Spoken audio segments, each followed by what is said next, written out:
Bonjour à tous, chers amis, bienvenue dans ma première vidéo consacrée à Liszt. Je souhaiterais en fait, en cette période de confinement, consacrer une série de vidéos à l'histoire de la musique et à cette figure de Liszt qui a traversé tout le 19e siècle, qui a connu les personnalités les plus diverses.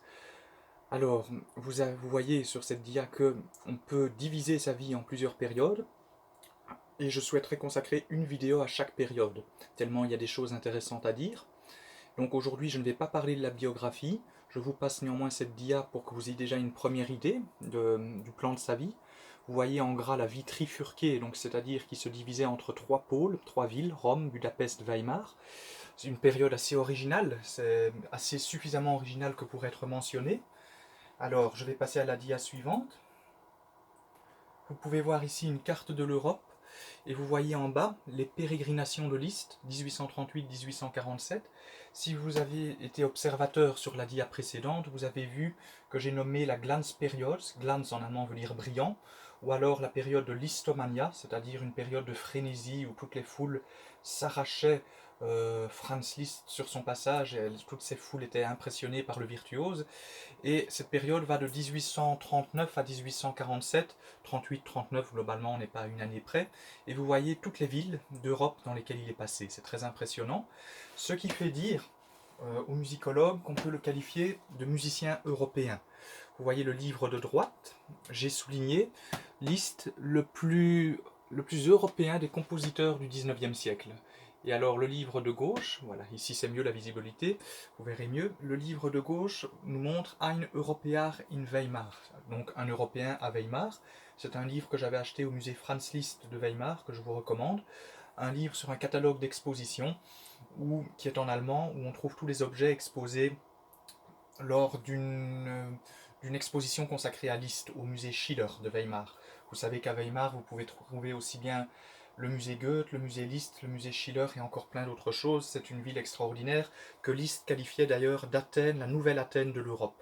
Donc j'y reviendrai, je ne vais pas m'attarder là-dessus aujourd'hui, mais quand Liszt qualifie Weimar de la sorte, ça veut dire quelque chose. Donc, je vous avais dit aujourd'hui, pas vraiment de biographie, mais par contre une bibliographie. Qui lire? Quelles sont les bases, les sources qu'on peut consulter? Alors, je commence ici avec la plus complète, parce qu'elle a un total de 1500 pages, 1000 pages en premier tome, 500 dans le deuxième. Alan Walker, il lui a fallu d'ailleurs un certain temps pour l'écrire, 16 ans, 16 années de recherche à travers toute l'Europe, donc bravo à lui. Il a publié encore après des suppléments, c'est un travail qui est sans fin, et donc je m'en sers, elle est très intéressante, elle abonde de détails les plus divers, mais il est toujours intéressant de la comparer avec d'autres sources pour avoir des repères, si vous voulez, notamment des repères chronologiques.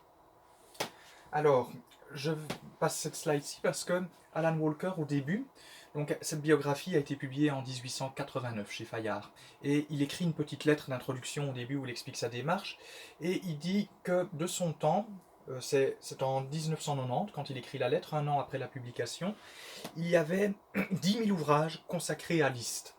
Donc c'est immense évidemment. On peut se demander, 30 ans ont passé depuis, si c'est évidemment plus que probable, ces 10 000 ouvrages ont bien évidemment augmenté. Et alors je me suis toujours demandé, j'avais lu un livre sur Wagner où on disait dans ce livre que Wagner, le beau-fils de Liszt, son ami, était le troisième personnage de l'histoire de l'humanité sur lequel on a écrit le plus de livres. Les deux premiers étant Jésus-Christ et Napoléon. J'ai un petit doute entre Napoléon et Hitler. Dans les deux cas, bon, il s'agit d'un politicien qu'on pourrait qualifier de tyrannique. Je ne vais pas entrer dans ce débat ici. Mais je suis persuadé majoritairement qu'il s'agit de Napoléon.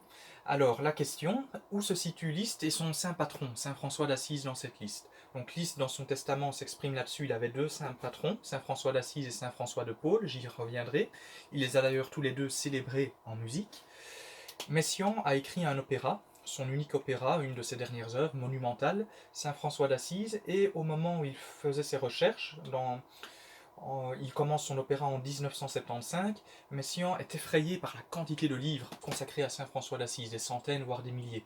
Et donc, petite question, où peuvent-ils se situer dans cette liste? Ça, je n'ai pas la réponse, mais pourquoi pas, puisque je compte publier ces vidéos sur YouTube, avoir un jour une réponse. Alors, je vous avais dit qu'il faut comparer les sources. il est intéressant de lire Serge Gut, surtout la fin de son ouvrage, parce que là on a année après année, jour après jour, une synthèse de toute la vie de Liszt. Il n'y a pas que la fin de son ouvrage qui soit intéressante, tout l'est. Mais c'est un ouvrage de 500 pages seulement, j'ai envie de dire. C'est déjà conséquent. Alors, à droite, vous avez une autre source qui pour moi est élémentaire, c'est Arasti. Émile Arasti, qui est un musicologue qui est né en Hongrie, il est franco-hongrois, il a les deux nationalités parce qu'il a fait l'essentiel de sa carrière à Paris. Et donc, Arasti commence malheureusement seulement le récit de la vie de Liszt à partir de 1833. Si vous avez été attentif à la première dia, c'est durant sa période parisienne, qui s'étend de 1823 à 1835. Donc on est déjà bien avancé dans cette période parisienne. Pourquoi Arasti fait ça? Simplement parce qu'en 1833, la vie de Liszt change. C'est l'année où il rencontre Marie Dagou, qui va avoir une influence sur sa vie, puisque sans elle, il n'aurait jamais fui en Suisse, il n'y aurait pas eu d'année de pèlerinage, et voilà, toute la vie de Liszt, c'est une sorte d'enchevêtrement d'événements, et Marie Dagou a précipité évidemment l'enchaînement de tous ces événements. Et donc on peut comprendre Arasti, c'est dommage, on n'a pas l'enfance de Liszt, j'y reviendrai, mais voilà, sa biographie est tout aussi intéressante parce qu'il apporte des éléments inédits. C'est grâce à lui que j'ai appris que Victor Hugo, un ami de Franz Liszt, l'avait surnommé l'Orphée de Weimar. Je vous ai déjà parlé de Weimar, ce centre important dans lequel Liszt s'est établi à plusieurs années de sa vie. Et Victor Hugo le qualifie d'Orphée de Weimar en 1854, qui est justement l'année où Liszt compose son poème symphonique Orpheus.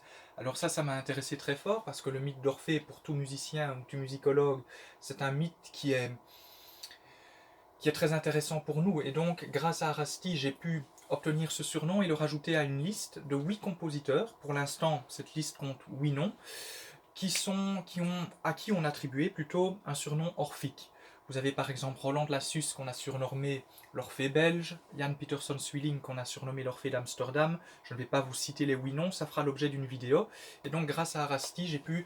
les autres musicologues, Serge Gut, Alan Walker, n'en parlent pas. Je ne l'ai pas vu en tout cas. Donc vous voyez l'intérêt de consulter plusieurs sources biographiques parce qu'elles se complètent. Alors voici les deux principaux, Serge Gut et Alan Walker. Vous voyez, ils se ressemblent, ils ont le même visage, les mêmes lunettes, les mêmes cheveux gris, on pourrait les confondre. Ils sont contemporains d'ailleurs à 3 ans près, nés à 3 ans près. Serge Gut est un Suisse qui est né à Bâle. Alan Walker est un Anglais qui est né dans le Lincolnshire, un comté du centre de l'Angleterre. Vous voyez les tableaux de Liszt au-dessus de la tête d'Alan Walker. Et donc, pouvoir étudier la vie de Liszt en comparant ces deux biographes est très intéressant parce qu'on progresse. Alors, il n'y a pas que, bien évidemment. Et voici une source beaucoup plus récente que leur biographie. Huré et Hardy ont tous les deux écrit 2 livres sur Liszt. Ils sont associés, 2 auteurs qui sont associés, c'est plus récent. Et je vous propose de faire un petit exercice qui est de comparer leur avis par rapport aux avis des plus anciens. Et cet exercice, on le commencera dès la vidéo suivante. Voilà, je vous remercie pour votre attention.